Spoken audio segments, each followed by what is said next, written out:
just overall battles and tied relationships. But the trade deadline is officially ended, and we have seen just so many things that have been going crazy. A lot of swaps and things that I don't think anyone was really anticipating.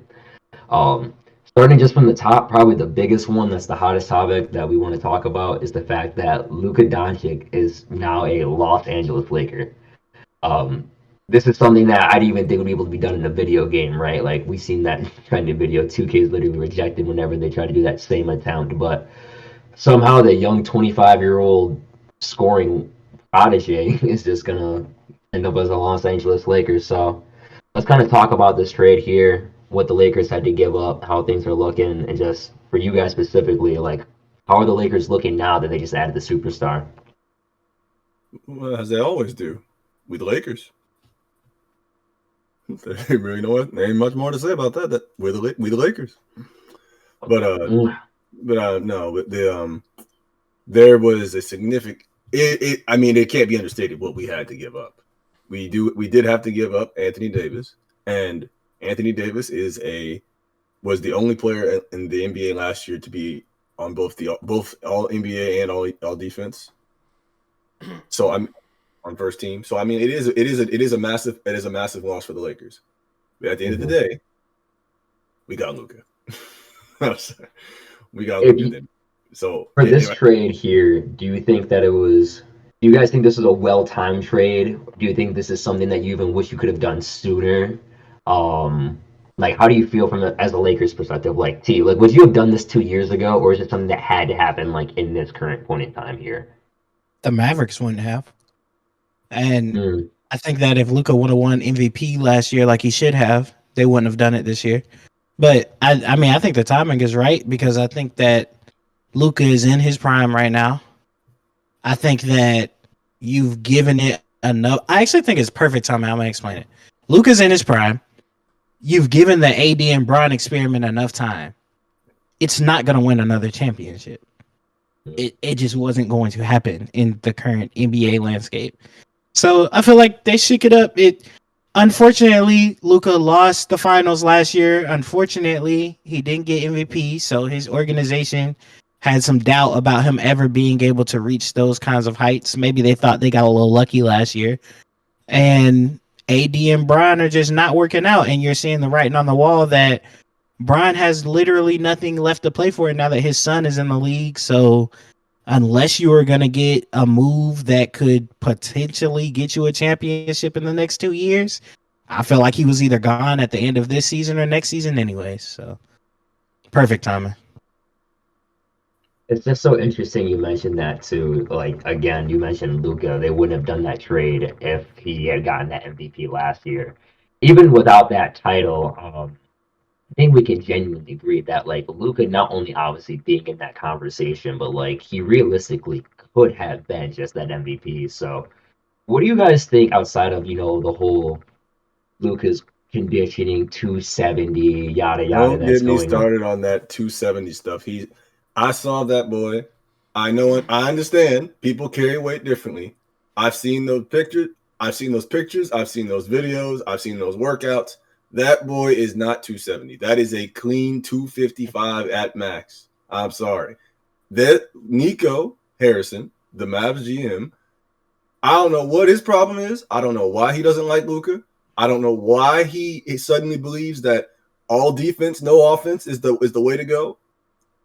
But I also have to say, despite him being an idiot, he will have a statue in crypto.com arena.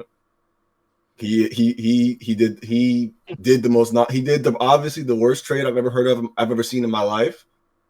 And that is why he will always have love in LA. So if it was too much of a problem for you out there in Dallas, as it seems to be, with them doxing you and all that, we have a home for you. There's a home for you in LA. Just remember that. Wow. I want to That's hear so from crazy. Blick because Blick's an athlete.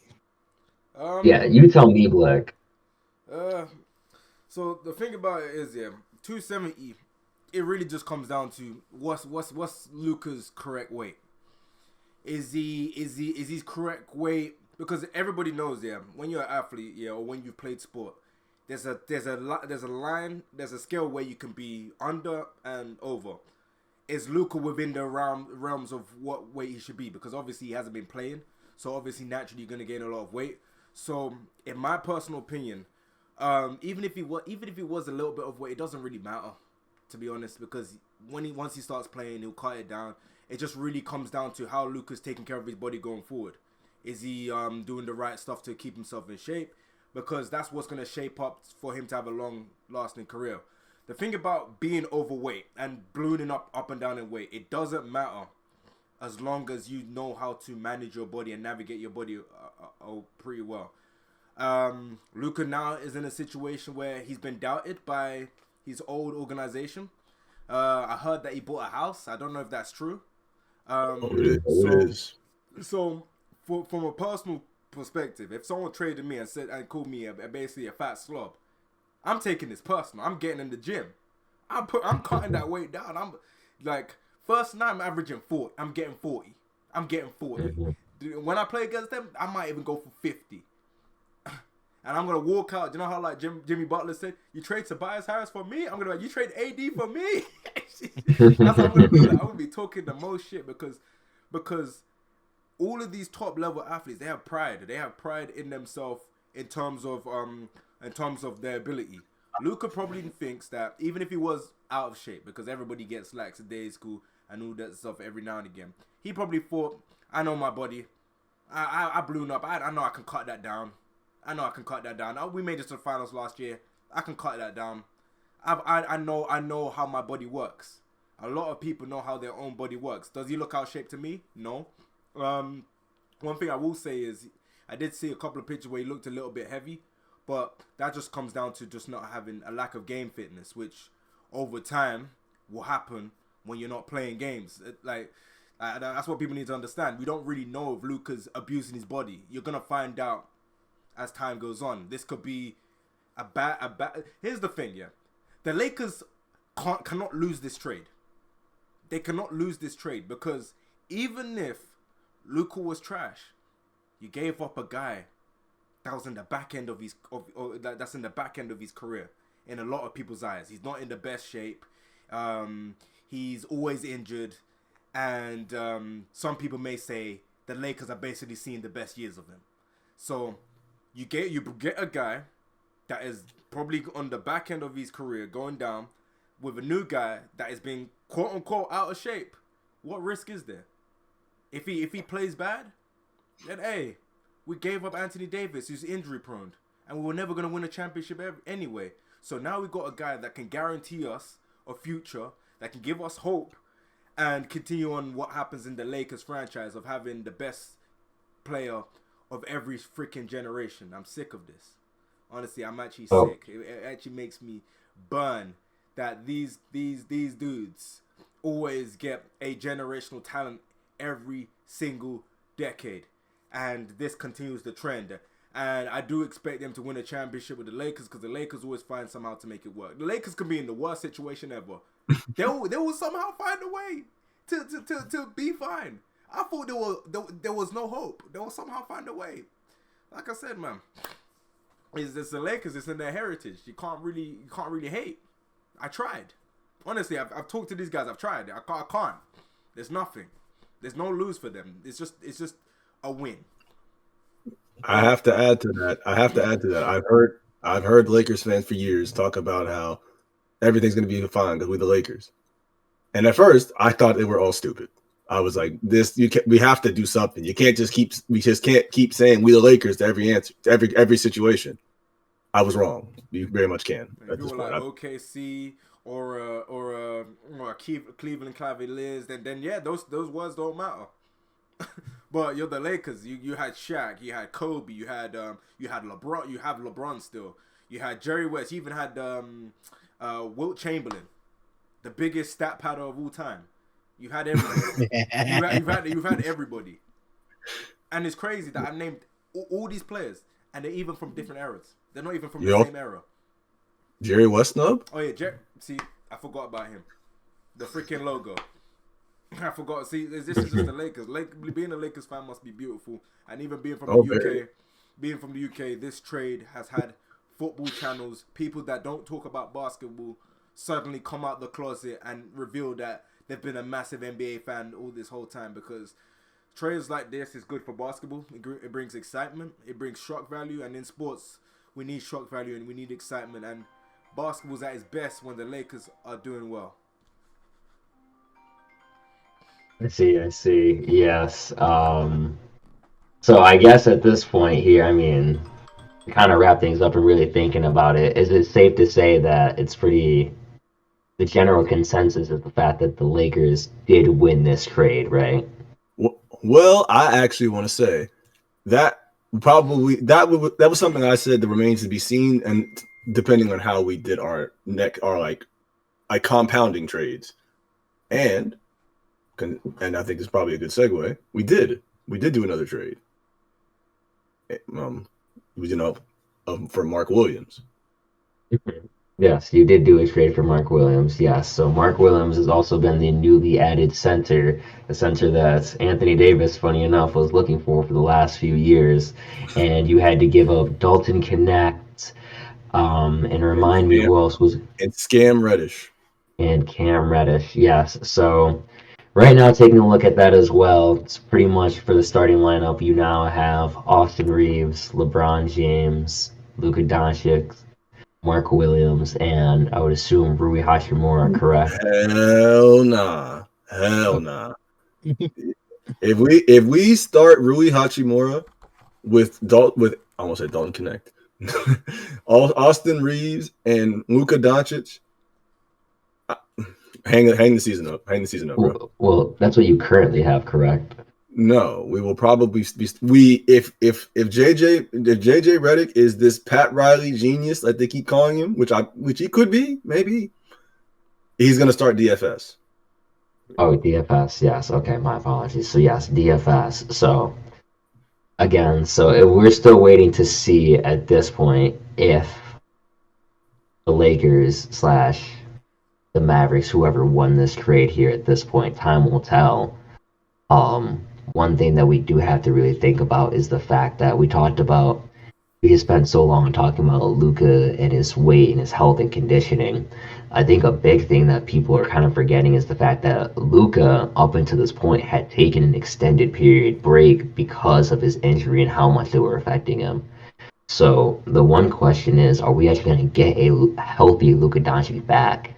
Because Luka Doncic obviously right now is a big piece to this lineup. He's only as effective as he is going to be playing. So if you have a guy who's not going to be healthy, realistically, not to his own fault, unfortunately, his unhealthiest he's been realistically, because, this is the longest break he's taken. What does that mean for the Lakers? Do they have the time to allow him to recover? And are they trying to make that push that fast? And is it going to be, because the way I view this is the Lakers and the Mavericks are in a race to see who is going to perform better over the longest period of time. So it's like, is Anthony Davis going to flourish on this team where he can play the four the way he wants to? Or is Luka Doncic going to be able to take the Lakers to the level the Mavericks could not bring them at? Well, what do you... Go ahead. You probably can say something similar. I don't know. I don't know if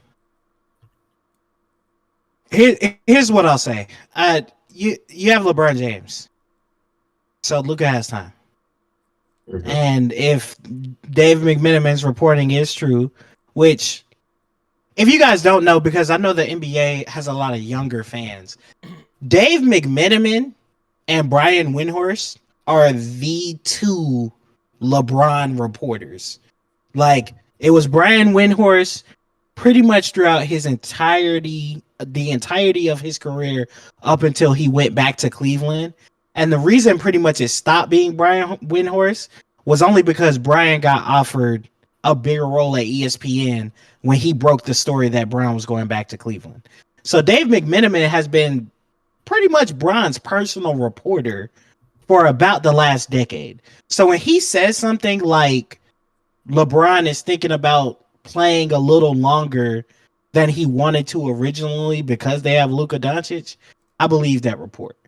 And if that's true, and you see the way he's been playing over the last week or 2 weeks, I think Luka has time. I think even if the Lakers slip, we're about 2.5 games above the Clippers for the 6th seed, and 3.5 games. Let's see. Yeah, we're 3.5 games above the Timberwolves for the 8th seed. So it's one of those things, or the 7th seed, my bad. It's one of those things where you have time because all you got to do is make the play in. All you got to do is make the play in. You got Luka and LeBron. LeBron doesn't lose playing games. You're fine. So, Let me taking a look at the let me current. say this real quick. My opinion is this here. Of course, they have time. Luka Doncic is 25 years old, gonna turn 26. What's the rush? That's the biggest thing. The only way you can say that they do not that the time is not on his side is if you actually believe that Luka doesn't take care of his body. Then you don't really have as much time as you would like. But overall, I do believe that you have more than enough time, even if LeBron is not going to be a part of that, because Luka Doncic is still in his mid-20s, and because Would you say? There is one thing that can mess that up. One thing. As one thing that I think is being considered as a massive risk of this trade is the fact that Luka only has one more guaranteed year on his contract after this, which means that if we don't put up a convincing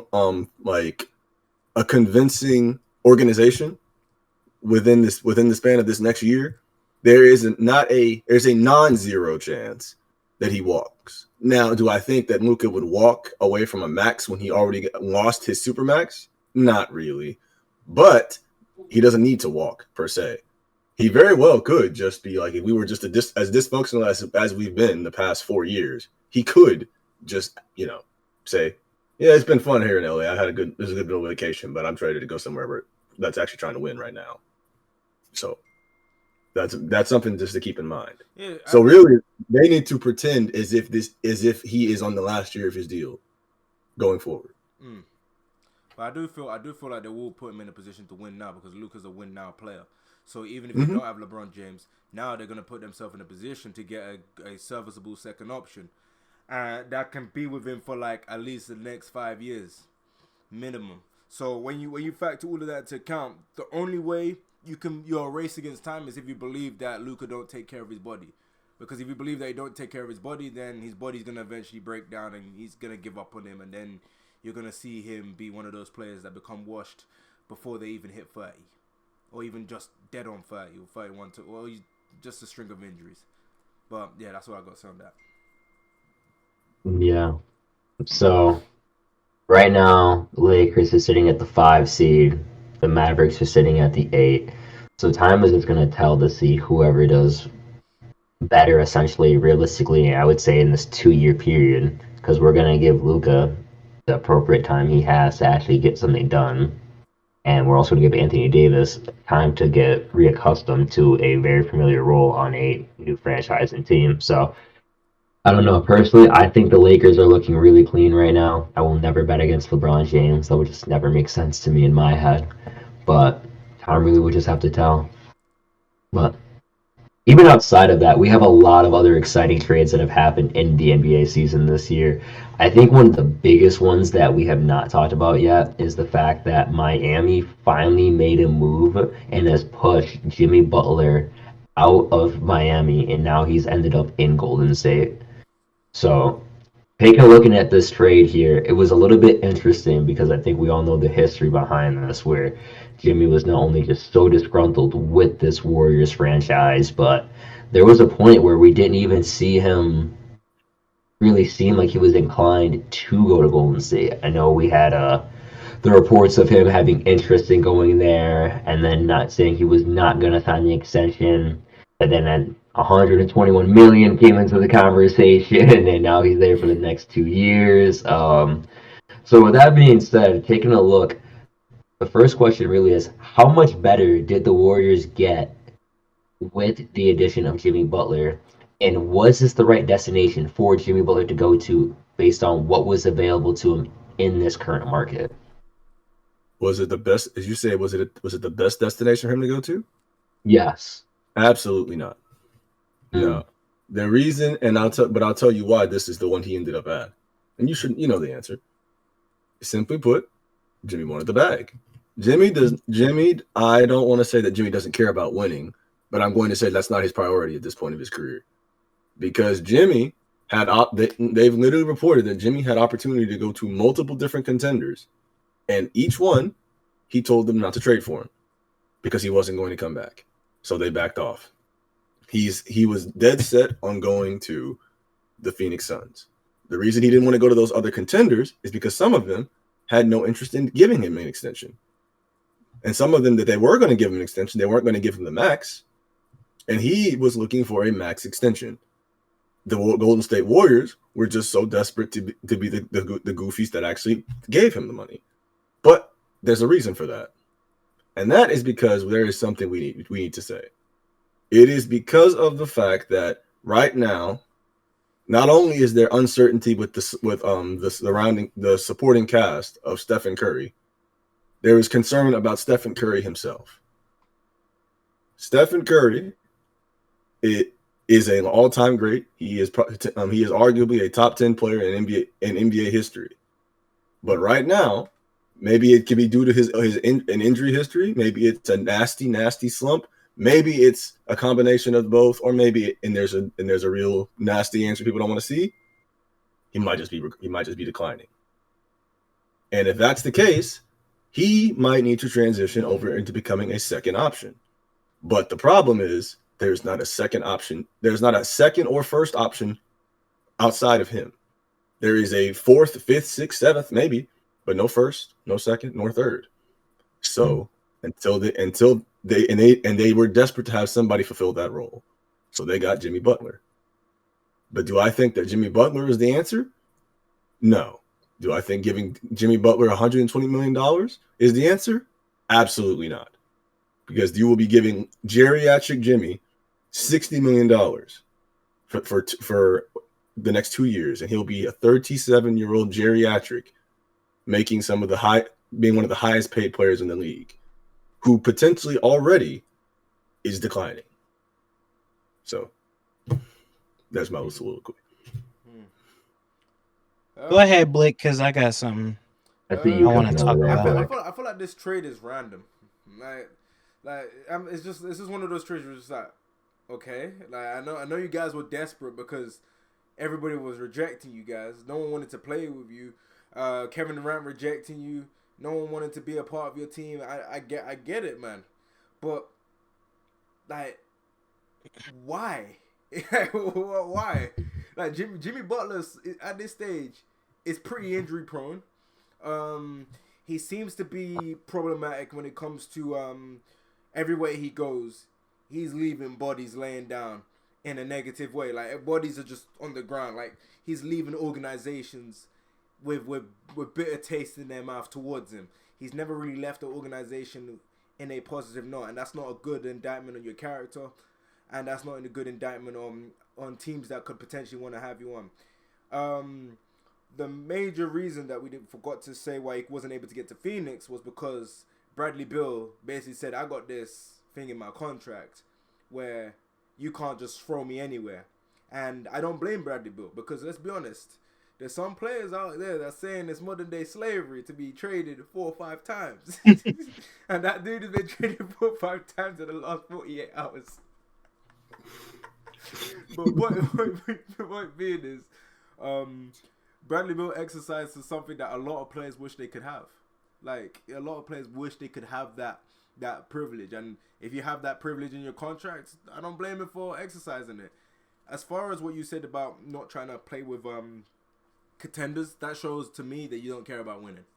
Because regardless of Jimmy, you're going to get your money wherever you go. You're going to, for the most part, if you contribute to winning a championship, you are going to get your money. That's the biggest takeaway. You are going to get your money. And to me, it just shows that he ain't keen on winning. He tried the whole winning aspect with Miami. It didn't work out for obvious reasons. To a lot of us, there's obvious reasons why it didn't work out. But this is just like either a filler portion in his career or just a portion where he just kind of just there and we just see him become washed with Steph Curry. So it's going to be interesting to see how that pans out. And I would have liked him on like a Milwaukee Bucks. I would have liked him on Milwaukee. My personal opinion. I would have liked him in Milwaukee. Instead, more than the Phoenix Suns. But that's just my personal opinion. Kuzma, you want to say something before I go? I'll say two things, and then I need to hear you cook.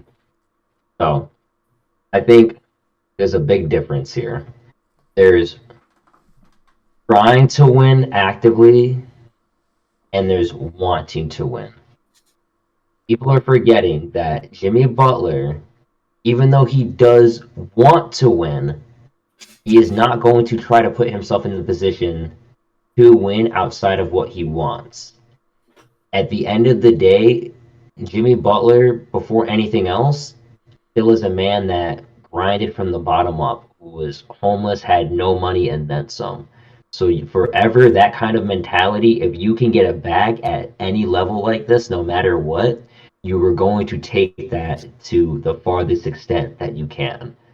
So Jimmy Butler, 100% from my perspective, took not only the biggest bag he could get, but based on the bag he's received and his attitude, especially when Jimmy first gets to a franchise, as we've seen, kind of building back off of what Blick said, he is going to put his best foot forward. The first year or two that Jimmy will be in Golden State, I have no doubt in my mind he will ball out the best way he can. Now, will that get disgruntled after? Maybe. We have to see. But outside of that, Jimmy really is just in a position to where he's like, I want to get my money because nobody else is going to pay him that money the same way you mentioned, Michael. But Jimmy Butler also wants to win. So it's like when you have those two things together, it's like, yeah, I also would want to win. If I was getting paid $200 million to play in Detroit, like some people are, like I would say the exact same thing. So I don't think this is too different of a situation, but nonetheless, I think if Jimmy actually wanted to win at the high level he speaks of, then yes, he would have went to a team like Milwaukee where he fit much better, and that's what he would have done, but he did not. So yeah, I think I will say this because I don't think I'm gonna have that much time to talk about it. Miami absolutely won their trade. Mm-hmm. I think they got a lot better. Actually, I think people don't really realize how much better they got over the trade deadline. I mean, I don't think it's going to turn into championship contention or like anything more than like a tough first round exit this year, but they did get better, and it's going to translate next year more so than this year. What I will say about the Jimmy piece is you guys are right. If it was about winning a championship, Jimmy would have went to Milwaukee. I don't know if Miami would have traded him to Milwaukee because that's the other thing. What would they have had to give up? But if he could have gotten to Milwaukee, Milwaukee might have won the championship this year with Jimmy Butler. Agreed. Like, and it's one of those things where I don't understand that one in terms of that part of it. But the part that I do understand is, and this is a controversial take, I'm all for players going for their money. I think they should.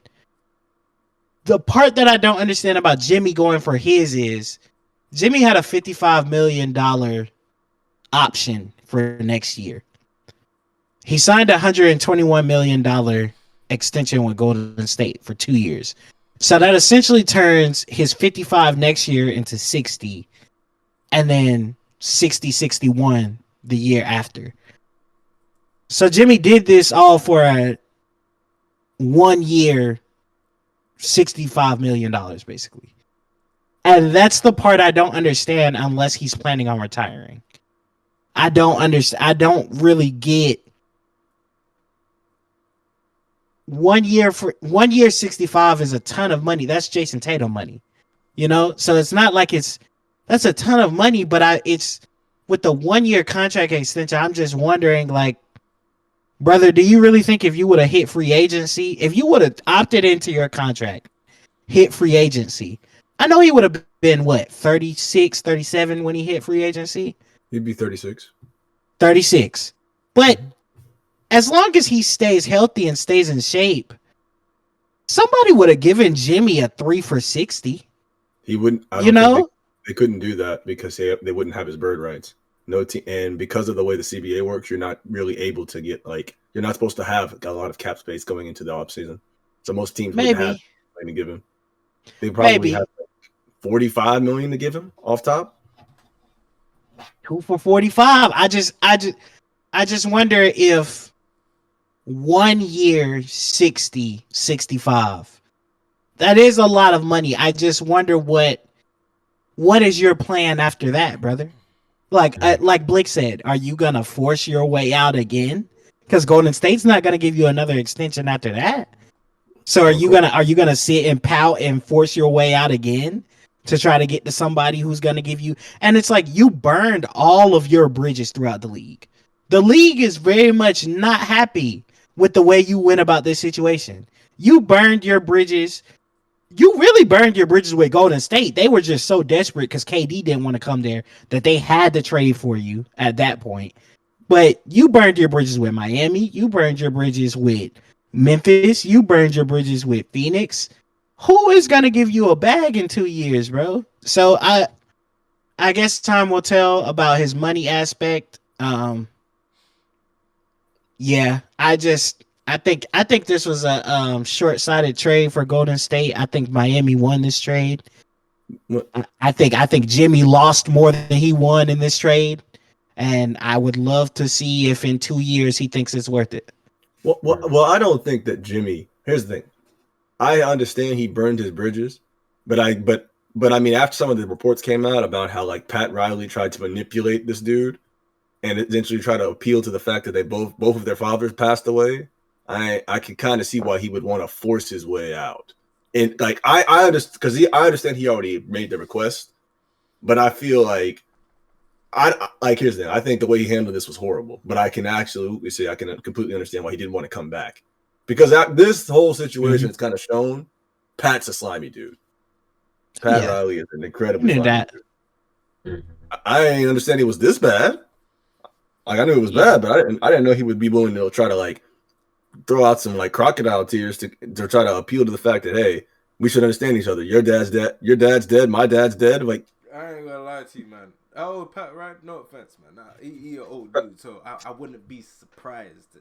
Pat Riley. He old. So Pat Riley. White man at that. Pat Riley is about to be 80 years old. What was he expecting? Like I said, if his dad lived on to see his son be 80, man, that's an achievement. So that is low for him. You want me to give you a funny little stat about his dad? What? His dad died 55 years ago. Had a slimy nigga. At that point, I'd be on my second kid. That's a little crazy. He's saying it like he died yesterday. Hey, man.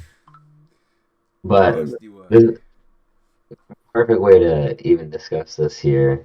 We just talked about Jimmy Butler and him moving over to Golden State as opposed to a team like Milwaukee. Milwaukee's made some moves themselves. I mean, another one of the trades that I think was a little surprising. The way the rumors came about, it to me was pretty abrupt, but I mean, it just quickly came into fruition here.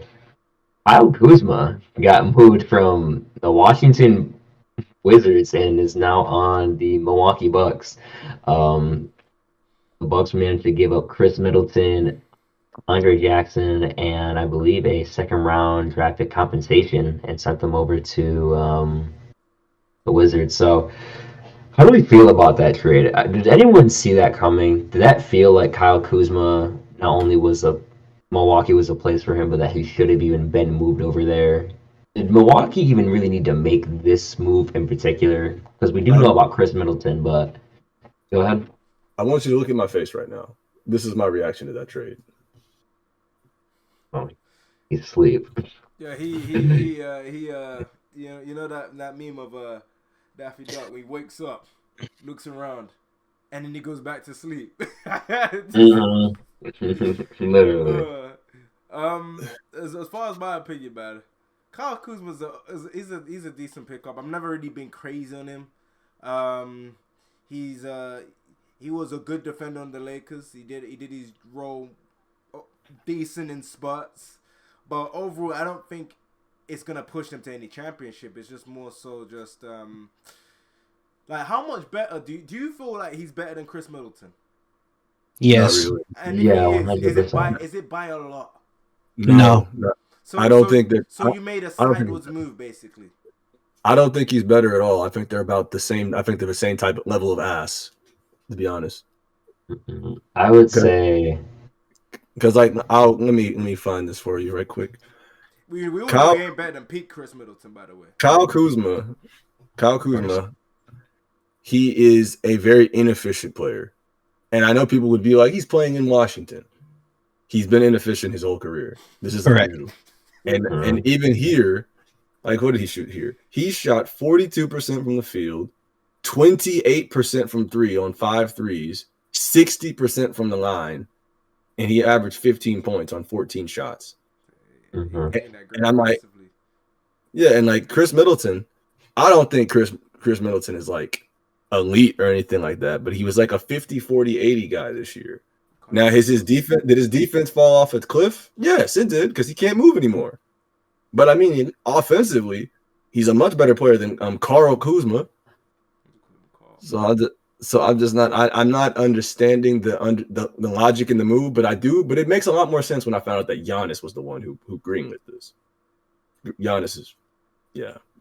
Well, they've been trying to get off Chris for a couple of years. I told people this when it first happened because it was obvious to me what happened. They wanted to move Chris for Dame. Portland said no. And the reason I know this is because Chris was terrible in that series against Miami. And he was coming off of injury then. And I knew that they wanted to keep Drew Holiday. And that was all but confirmed when Bradley Beal told us that the Milwaukee Bucks tried to trade Chris Middleton for him. And he said no. And he said it was because of they didn't show any loyalty by trying to trade Chris. I don't believe that. I just don't think he wanted to go to Milwaukee. But the fact that they tried to trade for Bradley Beal with Chris Middleton a year ago, I think that was a telltale sign that they were trying to move off Chris Middleton. Unfortunately, Portland said no. They were getting desperate. They ended up having to trade Drew Holiday for Dame. So they've been looking for a more explosive athlete on the offensive side of the ball because Milwaukee has been lacking offense for a couple of years now. And unfortunately, that meant that you had to give up your best defender in order to do so. So it pretty much ended their championship hopes the moment that had to happen. The one thing I will say about Chris Middleton versus Kyle Kuzma is even if Chris Middleton can't move, even if he wasn't shooting well, the most underrated part of Chris Middleton's game is that he's actually a pretty decent playmaker. And I think that Milwaukee's going to miss that. But the reason that I said that they're better with Kyle Kuzma than Chris Middleton is simply because at least you know Kyle Kuzma's going to play. True. That's why I would have liked the Jimmy Butler trade, but I know they probably would have wanted Chris Middleton as well. Jimmy Butler is Chris Middleton. He's just better than him. That's why I would have liked the trade. How much? How? That's a sizable gap. He's much better than him. I'm just saying, like right now, do we know where Jimmy's at? Right now? When was the last time he played? I feel like for real? Yeah, last year. He felt like he's played here and there. Done. Chris Middleton this year has played a handful of games, but the thing is that he kind of mentioned it. We are looking at Chris Middleton and we're expecting to have Batman who's averaging like 18, 16 points. When in reality at this point, no, Chris Middleton is a pass first kind of guy, and we've been seeing it. He's getting towards that 6-7 assist average right now for the season since returning. And he's been doing his job getting guys like that involved. So Milwaukee did really lose another playmaker, but I mean, fortunately, the Wizards are going to be getting that. So hopefully, guys like Jordan Poole, and other supporting cast members might get an opportunity to not only grow with this They got playmaking vet, scrubs over there. but well, for what they have right now, realistically, everything is just they're all development. They have no fully polished players, coaching. Like the organization itself is still just meant to be a building process. So guys like Chris Middleton only got brought just so they can define characters like that. But I think it's pretty safe to. I wouldn't even say safe to say. I guess realistically, we'd have to ask you guys here: who won this trade here? Like, are we gonna give this easily to the Bucks, or do we think the Wizards got better for having a No strong one won. bet? I feel like it's No a one won. sideways move. It's a lateral Yeah. move. Yeah, Mm. I will say I will say this though about the whole I feel like the Wizards are that team where if you're a team trying to contend, you just give your players to the Wizards. When you don't want Correct. no more, you just slap them. Yo, Wizards. Yo, take Jordan Poole. Yo, Wizards. Take Kyle Kuzma. Yo, Wizards. Take Chris Middleton. That's what you see. It's just dumping players there. Remember the Rockets. Correct. You take Russ. Mhm. Hey Blick, you I know you're a more like recent basketball fan. 10 years, and Cosmic will know what I'm talking about. 10, 15 years ago, that was Sacramento and Brooklyn, Mhm. or New Jersey at the time. Mhm. When a player's career was over, or when you didn't want them anymore, you just sent them to Sacramento. It was like Sacramento was like, if you got sent to Sacramento, your career was very shortly cut. Mhm. You basically say And that's the modern day Wizards. That's them. They are the NBA graveyard. Yep, and that's the thing. A lot of these teams, when they get to that point, that's just what their franchises are. That's why there really are only a few juggernauts, and Yo, that's Jimmy, you why seeing they're. this? Jimmy, you seeing this? Yeah, You Chad. That's where Jimmy go get paid at. That's where Jimmy go get paid Yeah, at in 2 years. you'll get paid, man, but I mean, you'll end up in Wait, fucking wait! I Charlotte. swear, Dennis Schroeder Who got the traded fuck? to them for like 5 seconds. No, I'm almost Denver's sure No, never. Dennis Schroeder be everywhere at this point. Don't worry. Cooper Flag will save them. Oh man, Flag. Cooper That boy Flag going to will. Utah. But moving on, another trade. I think this one was probably one of the more underrated one in my opinions, and I think is probably one of the most exciting. De'Aaron Fox. De'Aaron Fox, there were rumors where we discussed him potentially being moved out of Sacramento and looking to team up with Wemby. And days later, we saw that trade go into fruition. So, in a multi team trade here, we now have Zach LaVine, who's been reunited with DeMar DeRozan, as he was previously in Chicago. So, now with those two combined with DeMontis Sabonis and Malik Monk, looks like we got a pretty decent looking team over there, but at the same time, looks like we now have the All Star teaming up with the potentially the quote unquote the future of the NBA. So, who won this trade? How are things looking? And where are the impacts going on either side for this? the the Spurs easily won that trade. You talked about. Oh man, it sounds like they got a nice little team over there. They're horrible, bro. That team doesn't do that. That team doesn't move. That team could not move the softest teddy bear. I You mean, want to know the what's up, Cosmic? go ahead, bro. Now spit for me. I was about to say, you want to know the crazy part about who they are, BG? Mhm. They're the 2021 Bulls Western Conference version. That's exactly who they are, dog. Like, I love, bro. Sacramento sucks. Spurs won that trade easily, bro. I feel like the Spurs won the trade deadline. Mhm. Like, I mean, simply off the fact that they didn't give up anything. It's not just that, bro. The Kings don't have they don't have a point guard, bro.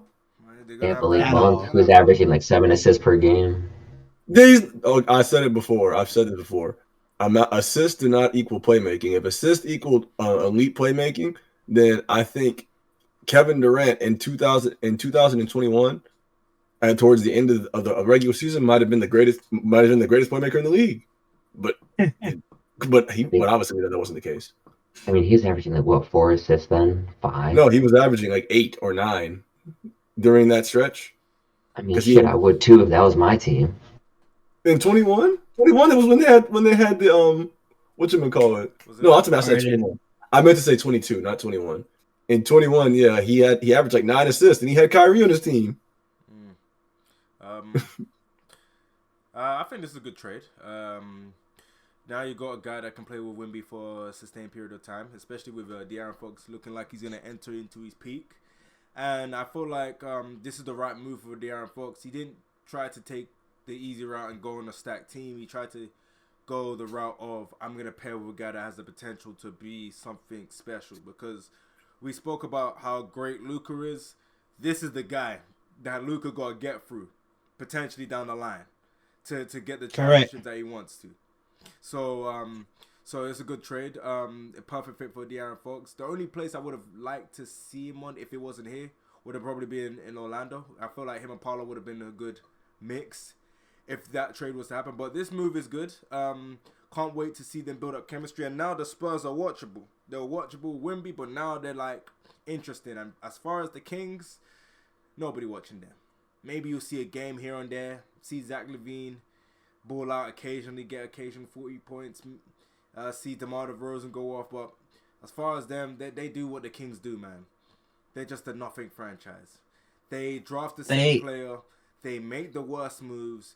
And with how they were, and it pains me to say this, stylistically, it probably would have been better for them to keep Tyrese Halliburton because of the way he can elevate people better than De'Aaron Fox. De'Aaron Fox is more of a pure scorer than Halliburton, but I don't think, in my personal opinion, that Halliburton would have been able to save these bombs. So, yeah, man, the Kings. They're just there to make up numbers. And when you play against them, you go there, get your win, and go on to the next team. But that's what I got to say. The Spurs got a top 15 player in the NBA for a pick that nobody's gonna get in the Charlotte pick. Their own 2027 pick, which is gonna be a late first round pick because they're gonna be good. And the only pick that could possibly be worth anything is the 2031 Minnesota pick. So they got an all NBA caliber guard to pair that. He's only 27 years old. So that's what I'm saying. The next 5, 6, 7, by the time Wemby gets to 28, like Fox is just going to be 32, 33. In today's NBA, 32, 33-year-olds are still all-stars. Mm-hmm. Like, especially if you're that caliber of guy. Like, and I honestly really do feel like this. And I think De'Aaron Fox could be a top 10 player in the NBA if people just see him in the playoffs. I think De'Aaron Fox is awesome. So to me, I think you gave Wemby a guy who's young enough that's going to allow him to develop younger, and you kept all your pieces because Cosmic has said this to us before. You kept all your pieces that are not realistically going to be on the team. You're going to be able to move them for other players anyways, because they're good enough that other teams are going to want them. They just may not necessarily fit what you're doing here with Wemby and Fox. So it's one of those things where, like, I think the Spurs pulled off the heist of the decade. I feel like this was probably the steal that I've seen at the trade deadline in a long time, because they gave up literally nothing for him. You think it's a bigger steal than the Luka one? The only reason I say that is because you gave up AD. Yeah, like, getting De'Aaron Fox on the Spurs is like keeping Anthony Davis and getting Luka. Mm-hmm. Like, that's one of those things where it's like you can't even quantify getting an all NBA guard for nothing. And then another on top of that, Tdub, one thing I've noticed about Wemby is Wemby starts off really fast, and then in the fourth quarter, the second half, he fades. They got the king of the second half, the king of the fourth quarter, man. They got him, the guy that be having the most amount of points in the fourth quarter. What was the stat, Cosmic? Because he had like De'Aaron Fox has like the most points in the fourth quarter or the second half, something like that. They got a guy that knows how to close. And for Wemby, who hasn't got the best conditioning, now you got a guy that can help you get over the line in certain games. This is going to be a very, very good thing. And keep in mind, the Spurs didn't have a scorer. It was literally Wemby or nothing. They had nobody else that could score. This ain't the Chris Paul of old. This Chris Paul is just on his last legs. He's there putting out wisdom, doing all these nice dimes here and there. But realistically, Chris Paul's on his way out of the league in the next couple of years. So now you got a guy that can help support Wemby, and the gap between Wemby and his second option isn't that big, which is gonna serve him well going forward. But yeah. Yeah, this trade was just so interesting because, I mean, De'Aaron Fox really is looking at the future with this move here. Because De'Aaron Fox has not only proven himself in Sacramento, but De'Aaron Fox has been a hot topic for a handful of teams where they really did want him. So him pairing up with Wemby, taking a look at the current Spurs right now, they're still low. We all acknowledge they are a project. They're currently ranked at the 12th seed, only 22 wins this year. They're winning right now. But I mean, yeah, I hope you're winning against Charlotte currently. Hey, man, Like, down I by mean, like 15. in today's modern NBA, that's nothing. I was like, does that mean anything when you're playing against Charlotte? That any team, realistically, he like helped claw them back. He didn't. No, it wasn't him. Don't give the credit to him. He helped close. The person you need to be crediting, is Stephon Castle. Yeah, he's been cooking off the bench with them 33 points. The bench. Ooh. Playing on the bench, isn't he? Isn't he? Yeah, he is, isn't he? That's crazy. Yeah, he's cooking off the bench. Yeah, he's been hooping. He has 33 points. Jesus. wow. He got the other hand. He having one of those nights where he can throw the shit the other way. That shit going inside the right bucket. Yes. But taking a look at the current Spurs right now, sitting at the 12 seed right now, with the addition of De'Aaron Fox, the question is obvious. Not that for how much better have the Spurs gotten, but if we take a look at where they're at, where do we predict they're going to end off in the Western Conference this year? Are they at least a play-in tournament type of team? Let me see the standings. Yeah, the only people they have to pass are the Warriors, and I think that's not asking much. They're better than the Warriors now. And then I have a hot take. what's the hot take? I think the Spurs finish top 6 in the West. I think they don't even get. I think they don't even have to go through the play-in. That's going to be a ridiculously tall task. That means somebody has to fall off a cliff. Okay, They're only 3 games behind. No, they're 5 games behind. So here's what they are. No, they're 3 games behind the 11 seed, or technically the 9 seed is where they would tie. And then after that, when you take a look at that point, now let's ask a series of questions. It's very simple. It's just yes or no. So, are they better than the Suns? Yes. Yeah. Okay. Are they better than the Mavericks? I don't think so. No. Are they better than the Clippers? Yes. Yes. How are the Clippers even there, man? Oh, we won't even discuss the Clippers. That's a whole different subject because I go on that tangent. But, and I already have my answer. Are they better than the Timberwolves? Yes. Yeah. Probably.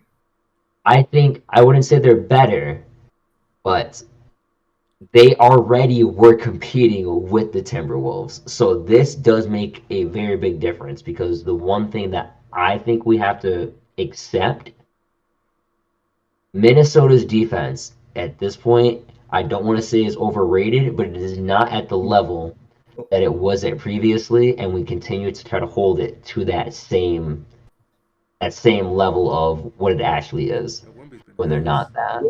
Well, here's the thing. The reason I don't think they will make it to the top 6 is that means they have to consistently win for the rest of the season, and the Wolves or the Lakers or the Rockets have to start going on a massive losing streak. Like, it's too many factors. It is. They're about to lose today. Because it's a 5-game gap between the Wolves and the Spurs, and to get there, you have to win 6 games, and they have to lose 6 games before you. I think that's possible. I think it's possible. Let me explain my reasoning, because I think they're gonna jump everybody else.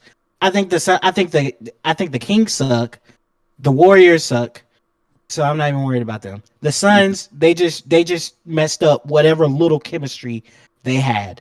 The biggest problem is going to be the Mavericks, but I think you're going to have an issue there with the Mavericks, because I don't think people understand. If the Mavericks were good, they wouldn't have been the 11th seed 2 days ago. It's not like they're good. Like Anthony Davis is gonna change some things there. Max Christie is a good pickup for them, so they're gonna win games. But I think it's gonna take them a bit of time to figure things out. I don't think it's just gonna be plug and play, and we're just gonna go on a big ass win streak with Anthony Davis and Max Christie. I don't see that happening. The Clippers, I think, are gonna fall a little bit because they've been reeling now, like lately. Now the only thing is, like BG said, the Timberwolves are going to have to lose a lot, and the Spurs are going to have to win a lot for that to happen. It's going to have to be like in a 10-game stretch, the Wolves are going to have to be freaking terrible, and the Spurs are going to have to go like 9-1. And I know that's a stretch. That's why it's a hot take. You know what I'm saying? That's why it's a hot take. Like, it would have to be like it would have to be like the Wolves would have to go 3-7. And they have to go 7-3. Yeah. And I'm looking at the Wolves' schedule. I see a loss. No, I see a win. I see a loss. I see a win. I see a loss. I see a win. Oh my God, their schedule. Oh man. Oh my God, this is brutal. Hold on. No, he might be onto something actually. because they have to, because the Wolves' upcoming schedule is the Portland Trailblazers, who have been very good recently. Yes. But I think they can beat them. But then there's the Cavs, and I'm like, they might probably gonna lose that. Then there's the Bucks. They'll probably beat the Bucks. Then there's OKC. That's an L. Houston, they probably beat Houston. But then there's 2 OKC matchups back to back, in a back to back. So probably gonna lose both of those. And then they play the Lakers. It don't get easy until after that brutal stretch right here, which is like a 6-game stretch of like tough teams. Tough. Oh. It's good to see whether we think they're going to end in the play-in or playoffs naturally. We can clearly say that not only the Spurs won this trade, but they really do have the potential to kind of go on a bit of a run here. So I'm really curious to see what they do. I'm expecting. I'm still inclined on it, but I 7? think we take 7. I could see them going with a 7, but you mentioned this, Michael, and I think this is probably one of the most underrated things to happen, but I think it's probably the hottest topic that we should really just focus on as one of our last closers here. The Cleveland Cavaliers just acquired DeAndre Hunter, who, in my opinion, is a very clear 6th man of the year right now. He is doing everything off the bench, is leading the NBA, I believe, in points off the bench, averaging about 20 to 22. It's some type of ridiculous stat. I have to go back and reference it. I might even put it here in the video so you can visually see it. But right now, how much better did Cleveland get after getting this trade? You only had to give up Niang, Harris LeVert, and I believe a pick or 2. It's not too bad on a currently number 1 ranked team in the league. Not number 1 seeded, number 1 ranked. No one has more wins than this team. So how much stronger do they get? Does this help reinforce Cleveland as the clear juggernauts of this league? And does this actually help them to become true contenders? Well, I mean, you just filled a need. They had a weak. They were weak at the wing position, so now they now they filled that hole. Pause. And that's crazy, again. Just so he didn't say anything. It would have just gone over everyone's head. Yeah, over their head and into the hole, bro. Mercy. Crazy. My God. But yeah, no, like he's having a I haven't kept up too much with DeAndre Hunter, but I know about him historically. He's been a pretty good defender and he's been a pretty good shooter. Mhm. So I think he pretty much if he's anything of at least what I know of him to be, I think that's a great acquisition for them. Do I know if it's enough for them to make up for their little like size difference that they have that prevents them from being like a real matchup for the Celtics? That remains to be seen. But I think it solidifies them as like a top two team in the East. Mm. Correct. My sentiments are the same with BG's, but this is what I'm gonna explain why I think it's this is what I call a compound move. And when I say that, I mean it's one of those things where it's one move, but it improves you on multiple different levels. So this is one of those where let's look at who you moved out. George Niang, good, tough, playoff performer. George Niang is a winner. You know, everywhere he's been, everybody has said good things about him, and it's a reason that everybody trades for him.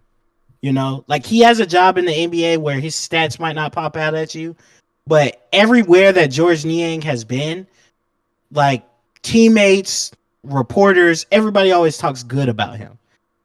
So you hate to lose a presence like that out your locker room, but it's not like he was getting a ton of burn anyways. You know, he was mostly a fill-in when people got hurt. Now, losing Karis LeVert is interesting on its head because I was having a conversation with one of my homeboys a couple of months ago about the Cavs, and my big thing was their lack of wing size, but also I was looking at it, and at the time I said, you know, who is their ball handler off the bench? And he was like, well, it'd be Karis LeVert. I was like, okay, yeah, Karis LeVert. It's like, I don't know if Karis LeVert. And I forgot that they had Ty Jerome. I said, hold on now. So, okay, Ty Jerome make it a little interesting. You know what I'm saying? I was like, but if I could get somebody in that starting lineup, you know, you're always going to have one of Mitchell or Garland pretty much on the floor at all time in the playoffs. So do I really need Karis LeVert? Could I get something for Karis LeVert? So you get DeAndre Hunter for him. You get the size you need. You get the shooting you need. You get the defense you need. Starting lineup. That's one move. You move Isaac Okoro to the bench. That's like another move in and of itself. To have a defensive wing like Isaac Okoro coming off your bench. And now you clarify the ball handling responsibilities for a Ty Jerome off the bench in the playoffs. I think that's a compound move. I think Cleveland got a lot better. Like BG said, it remains to be seen if they can take Boston. But to me, I think it gives them a real shot. Like if Cleveland comes out the East, I would have been shocked with how they were previously. If Cleveland comes out the East now, I'm with it. I mean, at this point, for how Cleveland's looking, it's like they were already, like you said, that well-established number one team, but they really want to establish themselves as a very clear number one.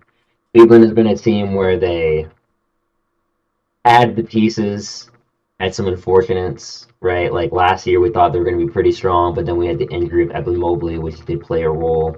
Now it looks like they have a semi-healthy starting lineup. He's been kind of bouncing in and out, but with the addition of a guy like DeAndre Hunter, it's almost like for what you gave up, it kind of feels as if it wasn't the worst thing in the world, right? Because it didn't impact too many major pieces for what they had. So when you take a look at Cleveland here, they should be able to have some pretty fair matchups overall, and this really should kind of help with their consistency. So I'm curious to see what they look like after this All-Star break. As far as Cleveland, it's been a team that a lot of people been sleeping on. I've heard some people say that they thought they were Mickey Mouse number one seed, and now you're starting to see that they're actually putting together a solid team. They got solid options off the bench. They upgraded on getting rid of Karis LeVert, which I felt like his time there ran its course. So going forward, for the most part, I don't really expect them to win a championship, but I do expect them to upset quite a few teams and maybe give a lot of teams tough playoffs and take a couple of games to 7. So they're playing with house money because even though they're number 1 seed in the East, a lot of people still don't believe in them because they don't have that name that people would feel like they can push them to winning. Yeah, I think they mean, do. You think they do? I think there's gonna be. I think it's just gonna be more of what they're already doing right now. I don't think you'll see much of the improvement until they go up against a team like the Celtics, and we'll see really how much they really improve. Because Mhm. they struggle with size. They have Yep. something to counter that size. No, if they go up against a team that has a bunch of like big wings, big guards, then I think that we'll actually see how much the DeAndre Hunter addition pushes them forward. So going to that, with that addition of DeAndre Hunter and looking how much it impacts the Cleveland Cavaliers. Now on the latter side, or the other side of that coin rather, why did Atlanta make this trade?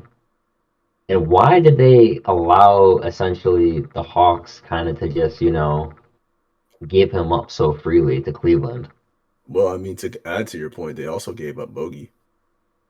I mean, that wasn't a Yeah. completely different thing, but nonetheless, when you take a look at Atlanta, I mean, DeAndre Hunter was, in my opinion, probably their third best player. You could almost argue their second, right? Behind Trae Young and Jalen Johnson.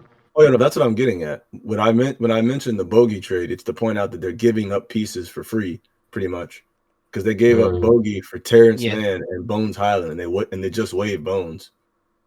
So it's one of those. What is the purpose of this? What are they doing? We're trying to free up cap space or something? So What is your question? go ahead, Blake. My question is this: when you seen them trading up their players for nothing, what does that mean for Trae Young? Yes. What is he thinking? Because if you're a guy that's an all-star caliber player, and you want to be in the best position to win at this stage of your career, the only thing you've done of note is make it to was it conference finals they made it to? Yeah. Yeah. Other than that, everything has been like I can nothing really give- happened. I can tell you what the theory has been. Do you remember what happened during the summer? I believe it was where he left Clutch Sports. Yeah.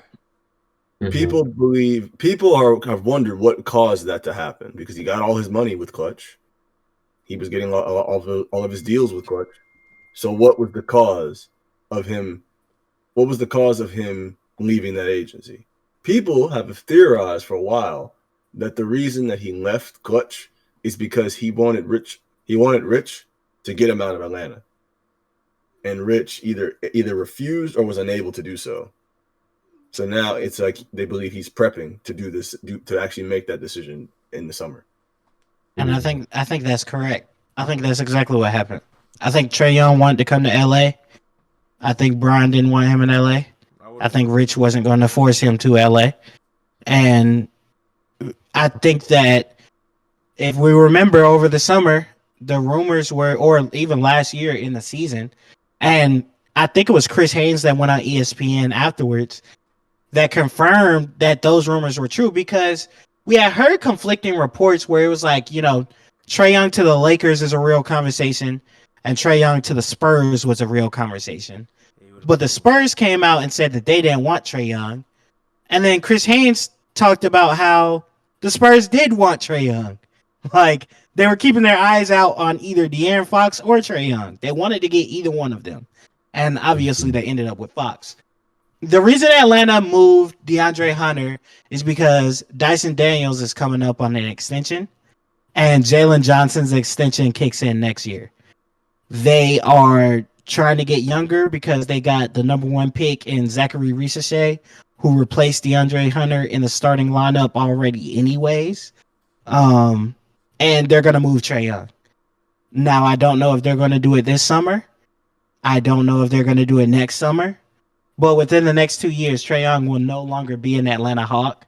I think that they're moving off of their pieces because Jalen Johnson got hurt this year, so they know they aren't going anywhere. And even when Jalen Johnson was there, they were fighting for the 9th, 8th spot. So Mm. the timeline in Atlanta has been completely reset now that the Spurs have their pick for this year pretty much locked up. And yeah, so they moved DeAndre Hunter so they could get something for him. I think that they feel like they can get at least a couple of seconds, maybe a player or two for Karis LeVert and George Niang. I don't understand the Bones Highland Terrence Mann trade for Bogey. I don't get that one. Don't know what they're doing there, but I know that they're moving stuff. That it's been reported. Tim McMahon reported it earlier. I heard him talking about it on the Hoop Collective that they are definitely looking like it's about to move on from the Trae Young era. So they're just getting off stuff right now. Wouldn't be surprised if Clint Capella's going to walk in the offseason. Wonder if they're going to keep Okongwu or not. But yeah, Trae Young's era is coming to an end in Atlanta. For where we're at right now, it's looking like Trae Young is gonna just be watching the rebuilding process from the inside out here at this point for what's going on in Atlanta. But obviously, we can say that not only that the Cleveland Cavaliers won this trade, rather, but it's kind of just setting the tone for what we can expect from Atlanta in terms of the superstar's career over there. So, I mean, maybe next time this year around we'll be talking about Trae Young when it happens to him and kind of how this really did play a role into him potentially going to whatever that next destination is. But overall, I mean, we had a lot of moves that happened this trade deadline. This is probably, in my opinion, one of the most exciting ones. Um, Realistically, guys, asking this to you, what was your favorite trade that you saw so far this year? Which one do you think was the most impactful? What was your most surprising? Just give me your like closing thoughts overall for how you're feeling here. About the trade deadline? Yeah, just like what was your favorite trade? My favorite trade was the one that benefited my team, which is But I have a take that I believe that this is probably, at least I haven't been watching super long, but I've watched basketball consistently for 5 years. And this 5 year stretch of me watching this sport, I've never seen a trade deadline with this much motion. Now, some people could argue there were trade deadlines that had more trades, but I don't think I've ever seen these many big names putting on new jerseys. No, never. No. I think the closest to this was when Isaiah Thomas and all them boys got shipped over to Cleveland. That was the closest we had, I think. Outside of this is definitely the biggest. Yeah, but even then, a lot of them were washed. De'Aaron Fox is now is no longer a Sacramento King. He's a San Antonio Spur. Luka Doncic, who is a franchise cornerstone of a finals team, is now living it up in LA. And we have people like Jimmy Butler, who diva'd his way out of Miami into the Golden State. So, yeah. And the list goes on. I didn't expect to see this. I expected it to be a interesting trade deadline. I expected marginal moves across the league. I didn't expect no superstars on new teams in the middle of the season. Yeah. Blake? Obviously, I'm going to say the Fultz trade. I always wanted to see Fultz on a team that can actually do something. And I always wanted to see Wemby be in a position to actually have help, to see him utilize his potential. I want to see the best of Wemby and see the best that he can produce. So having Fox pushes him towards that, and I'm really looking forward to watching a lot of the Spurs games. So I'll say that. I'm interested to see how Luka's going to look on the Lakers, and I'm interested to see how AD is going to look without LeBron now, especially with Kyrie Irving. So I'm curious to see what those teams look like. I don't give a shit about the Warriors. Yeah, they're going to remain being trash. And I'm going to enjoy Steph Curry's decline. That's pretty much it. The one thing I will say, obviously, Luka to the Lakers had me the most geeked. You trade a top 10 player in the NBA for arguably the best player in the NBA. I don't think you can get much better than that. But the one that nobody's going to talk about, I really do like what Miami got. I love Andrew Wiggins in Miami. I love Davion Mitchell in Miami. I love them keeping slow-mo. I just think that Miami, not this year, next year, is going to be an actual watchable NBA team. And I like that a lot for them. As far as the trade deadline, yes, this is the most stars I've ever seen moved. Now, the wildest trade that I feel like this one counts as the wildest one because of the names, but the wildest one was the one Cosmic was talking about in 2018. Because I don't know if you guys weren't around for that one, I was. You had to have your notifications on. And there were so many trades. That was the deadline where Woes tweeted out, "Oh my goodness." Because it was just so many moves around the NBA. So many people switched teams. And that trade deadline had me thinking that it was normal to still be hearing about deals at 8 p.m. when the trade deadline ended at 3. That's how many moving parts took place in that trade deadline. That's probably the craziest one I've been around in terms of just pieces moving, but this one was definitely the most shocking for sure. Yeah, I think this trade deadline was just crazy. And it's only going to be as crazy as the value it brings to these teams here. So I'm really excited to see exactly who comes out on top, who really wins it all, honestly. And if anyone who even wins a ring this year comes from potentially one of these trades that occurs. So I want to see what happens with it. I'm excited to see all these players on these new franchises to really hopefully elevate them to high levels and hopefully to see some of these brand new constructed teams really start actually making impacts. But outside of that, man, I mean, I think this was great. I had so much fun with this conversation today. I think we covered so much amazing info. Let me know, guys, in the comment section below, what was your favorite trade? Who do you think won these moves overall? Are you excited to see your favorite player on these new franchises? And do you think there's going to be any real dramatic changes that come from these moves that were made? Aside of that, definitely make sure you guys go ahead and leave a like here.